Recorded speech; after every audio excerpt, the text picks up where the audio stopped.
जैसा कि बता दूं कि मेरा आज फर्स्ट वीडियो है यूट्यूब पर। वही वीडियो 10वीं के साथ 17वीं के लिए है जो इस बार बोर्ड एग्जाम के लिए तैयारी कर रहे हैं। जानते हैं कि हर साल जो रिएक्शन होता है 5 रिएक्शन पूछता है वो 10 नंबर के लिए। आइए तो बेसिक कॉन्सेप्ट रिएक्शन का क्लियर कर दिया जाए।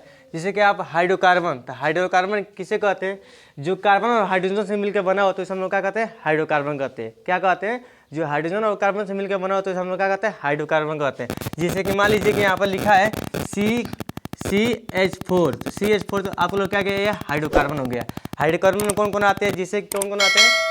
संतृप्त हाइड्रोकार्बन आते हैं और असंतृप्त हाइड्रोकार्बन आते हैं। तो संतृप्त हाइड्रोकार्बन किसे कहते हैं? ऐसे हाइड्रोकार्बन जिनमें का एकल बंध का प्रयोग किया जाता है उसे क्या कहते हैं? संतृप्त हाइड्रोकार्बन कहते हैं, जिसमें एल्किल और एल्केन आते हैं। ठीक है, ऐसे हाइड्रोकार्बन जिनमें क्या होता है? एकल बंध का प्रयोग किया जाता है उसे क्या कहते हैं? संतृप्त हाइड्रोकार्बन।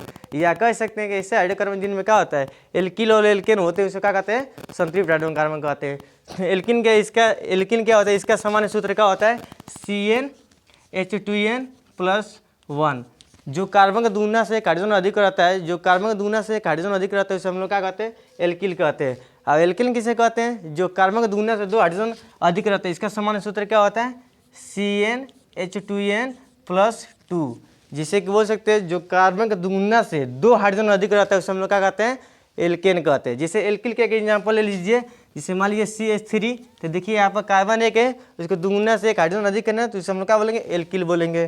ठीक है, एल्केन किसे कहते हैं? जो कार्बन का दुगुना से 2 हाइड्रोजन अधिक रहता है उसे हम लोग क्या बोलते हैं? एल्केन मिलते हैं। जिससे कि इसका होता है C2H6।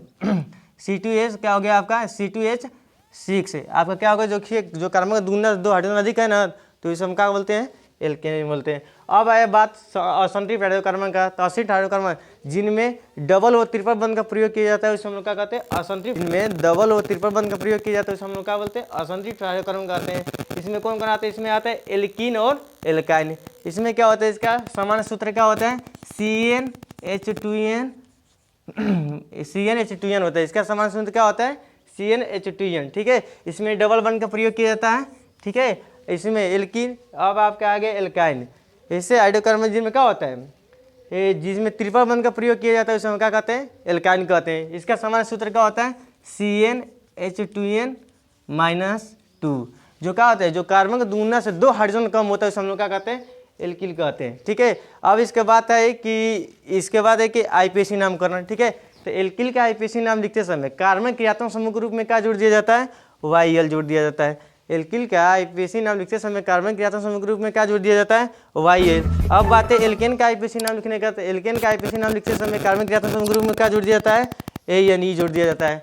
ठीक है, अब बात है यहाँ पे एल्कीन का आईपीएसी नाम लिखते समय कार्बन क्रियात्मक समूह के रूप में क्या जोड़ दिया जाता है?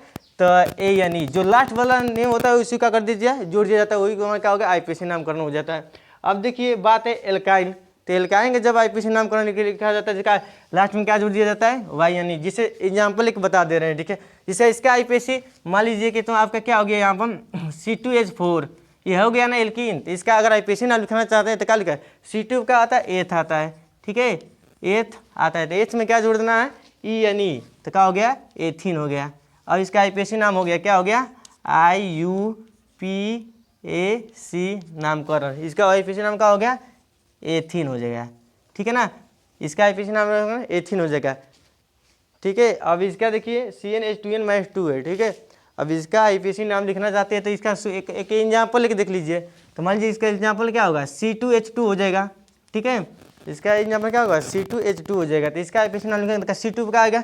अभी बताएगा, देखिए किस तरह है? एथ मैथ प्रूफ किस तरह है? जब C1 होता है तो इसको बोलते हैं मैथ, जब C2 होता है इसको बोलते हैं हम लोग एथ, जब C3 होता है इसको बोलते हैं प्रूफ,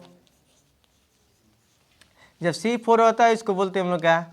ब्यूट, जब C5 होता है इसको बोलते हैं हम क्या? पेंट। ठीक है, और 10 तक होता है इसको लिखवा देंगे, लेकिन जितना है उसमें बस एग्जाम्पल लेके इस पर वीडियो फिर बनाया जाएगा। यहाँ देखिए, अब C2 की बात है, C2 पे क्या है? यहाँ पर है एथ है ना, तो C2 जब क्या लिखेंगे? एथ।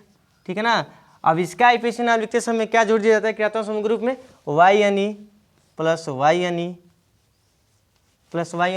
तो क्या गया? दोनों के साथ जोड़ देंगे तो क्या होगा? एथाइन हो गया। ठीक है, क्या होगा? दोनों क्या हो गया? एथाइन हो गया। फिर देखिए यहाँ पर इसका भी बोलेंगे तो देखो सी पे क्या आता है? यहाँ पर सी पर आपका आता है क्या, मैथ, तो मैथ लिख दीजिए यहाँ पर मैथ। अज्ञातों समूह ग्रुप में क्या जोड़ना है यहाँ पर, वाई एन ई, जो घुरवाए हैं Y L E, sorry Y L E, तो इसको जोड़ दीजिए वाई एल ई, तो क्या हो गया, मेथिल हो गया। इसका एफिशिएंसी लिखते हैं क्या है, C2 है ना, यहाँ पर C2 क्या आता है, एथ, ठीक है। एथ में क्या जोड़ दिया जाए, ANE, तो क्या हो गया आपका, एथन हो गया, ठीक है। अगर वीडियो आपका अच्छा लगे कृपया कमेंट कीजिए, लाइक और शेयर कीजिए। Thank you.